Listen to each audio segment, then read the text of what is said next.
Local breaking news. This is WYFF News 4 at 6 in high definition. We're going to begin tonight with a still developing story out of Oconee County. A busy road there is back open tonight after a spill of diesel fuel. This all started at about 1 o'clock this afternoon.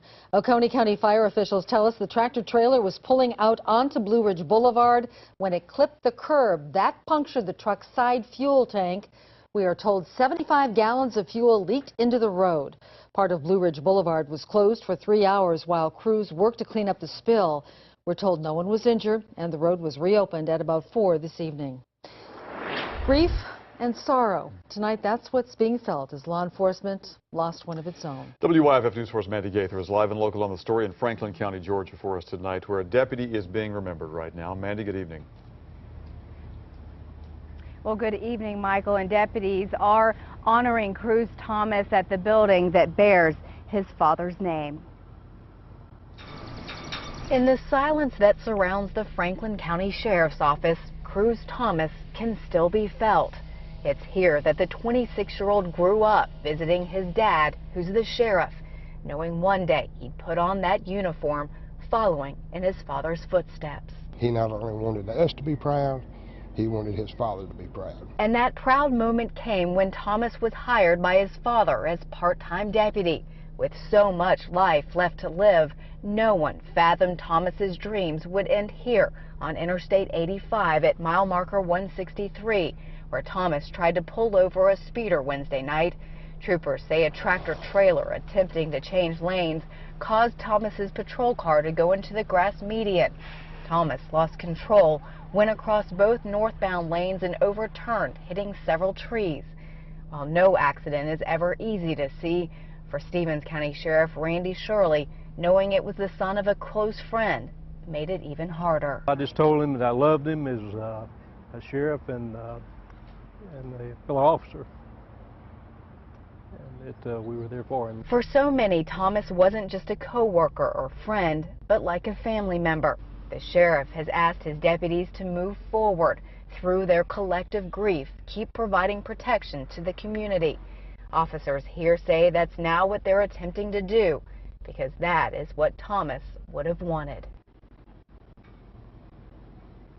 And a peer support team is here as well to help those who are grieving, and surrounding law enforcement agencies have also stepped up, asking to help cover calls here as well. Mandy Gaither, WYFF News 4 live in Franklin County, Georgia. Mandy, thank you for that. Tonight, a Spartanburg County boy is safe after deputies say he wandered away from his home. Deputies began searching for him around 1 this afternoon after someone saw the child walking on Mountain Zion Road. Now, we're told another driver also saw the child, and that person gave the little boy a ride back to his house. The child's guardian told deputies he or she didn't know the child was gone. As of now, no charges have been filed in the case. Police say what started as a fight ended with one man dead and another man on the run. This evening, Anderson police are looking for 17-year-old Marquez Goss. Officers say back on May 11th, they were called to a home on East Franklin Street for a shooting. They found Anthony Jameson shot in the back. According to witnesses, the two men got into a confrontation. The situation escalated, and police believe Goss eventually shot Jameson and took off. If you know where Goss is, call 911 right away. Haywood County authorities tonight tell us a body has been recovered from this rubble of a house fire that happened yesterday. Officials say the fire happened at this home on Shining Rock Trail. This is just outside Waynesville, Haywood County. The homeowners say around 3 yesterday morning they woke up to smoke coming from the kitchen area. 10 different fire departments responded, but they had a hard time finding a fire hydrant close to the home. This is a mountainous area. The house, in fact, sits on top of a mountain on 3 acres of land. The Waynesville fire chief says the body was found in the debris yesterday evening, and he says the remains will be sent to the Haywood Regional Medical Center for ID. They're still trying to determine what caused the fire. A construction project is putting a family farm in jeopardy. WYFF News 4's Mike McCormick takes us to more in Spartanburg County. You can see the work has already started here along Anderson Mill Road, and if you look to the left, you can see some of the land that's being lost to the South Carolina Department of Transportation. The farmer here says he's not trying to stop the work, he just wants to be treated fairly. It was given to our family like a plantation from the King of England. That's how far back it goes.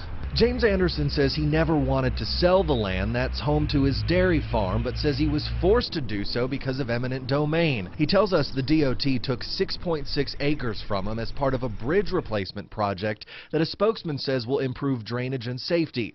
Anderson says he may have to reduce the size of his herd to make up for the loss in grazing space. On top of that, he says the DOT only paid him a fraction of what his neighbors got for giving up smaller pieces of property.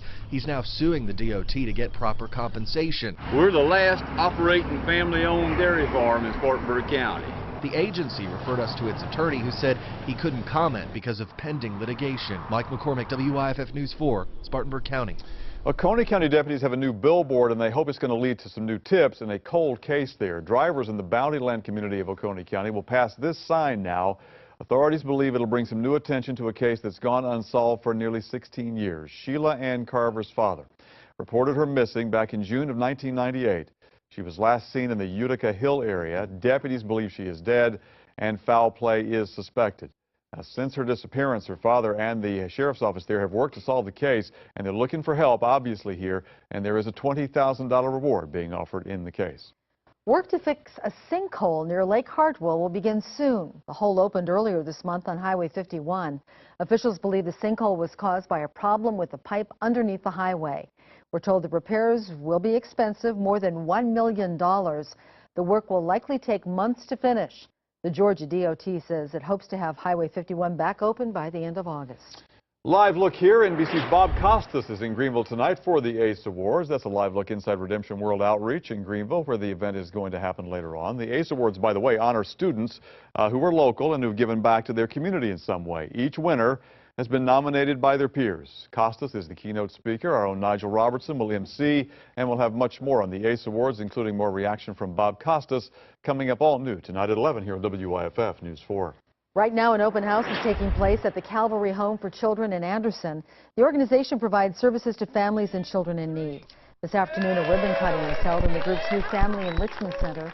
Organizers say the building will include a counseling office, tutoring space, and future adoption center. Well, as we speak, the winners of Spartanburg's Main Street Challenge are being announced. 5 finalists have been competing to convince the city that they would be a good addition as a business there in the downtown. Tonight, the 3 winners will each get $12,000 in funding from the city, as well as thousands of dollars in services like legal services, accounting assistance, that kind of thing. Officials tell us a new blend of business is designed to bring more foot traffic here to the downtown.